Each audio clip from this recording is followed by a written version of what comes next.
ಅಂದದ ಬೊಂಬೆಗೆ ಗಂಧದ ಶೃಂಗಾರ,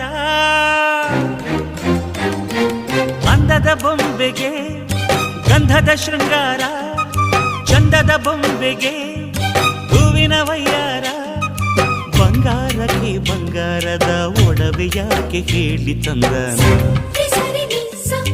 ಹೂವಿಗೆ ಹೂವಿನ ಅಲಂಕಾರ ಯಾಕೆ ತಂದನ. ನಿನ್ನ ನಗುವೆ ಬಂಗಾರ, ಮೌನ ಅಲಂಕಾರ, ನಿನ್ನ ಅಂದವ ನೋಡಿ